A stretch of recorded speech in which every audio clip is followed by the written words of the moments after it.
Right. Tol. Tol. Tol, down. Pumasok kayo sa confession room.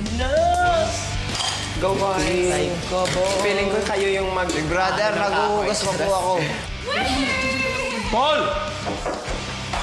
Wait lang, huwag mo kayo. Jason, Po. mas gusto mo na lang bang maghugas? Joke lang yun. Kung ang Big brother. Lagi ka na lang ganyan.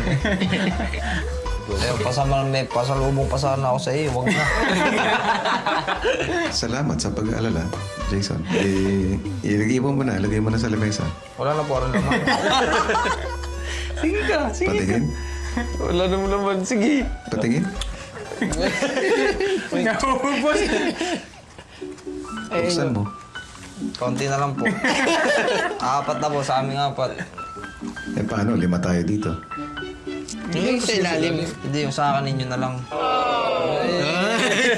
Ganun pa? Hindi, meron pa po dyan. Oh. Maraming salamat ulit, Jason. Sige. Tatanggapin ko yan ng lubusan. Iwan ko po yung isa nyo. Pakipatong mo na yan dyan muna sa lamesa. Katirap kaya itong huminga. Kukunin ko na lang mamaya. Dahil binigyan niyo ako ng tsokolate.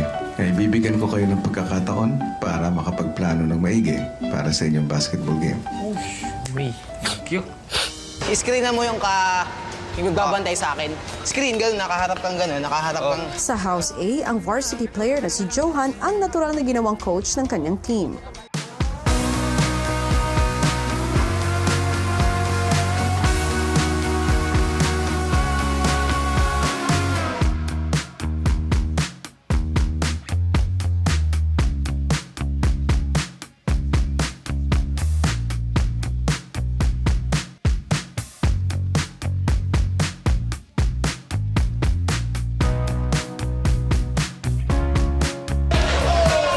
Upang matulungan naman ng girls sa kanilang cooking showdown, isang task ang ibinigay ni Kuya sa boys ng Lingong Housemates, Bahay. mamayang gabi ay magaganap na ang Battle of the Cocineras kung saan ang mga babaeng housemates ay magtatagisan ng galing sa pagluluto.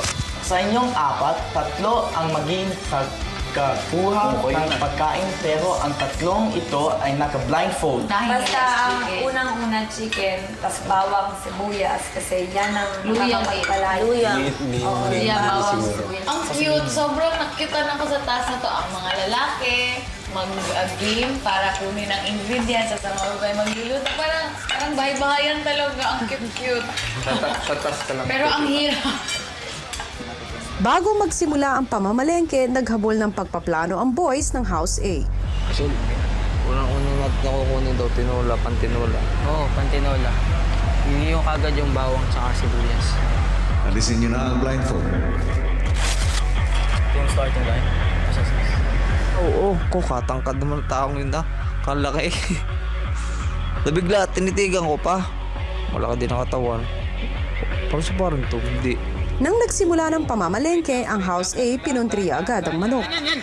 Flip. Oh, right. Yan. Yun. Ilay mo, okay.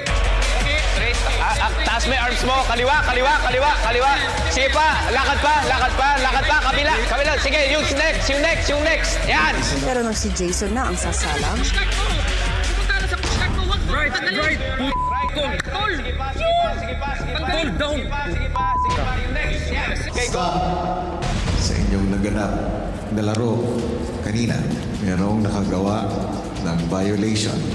Jason, nagtanggal ka kaagad ng blindfold. Dahil dito, House B, bibigyan ko kayo ng pagkakataon na kumuha ng isa sa mga nakuha na sa pushcart ng House A.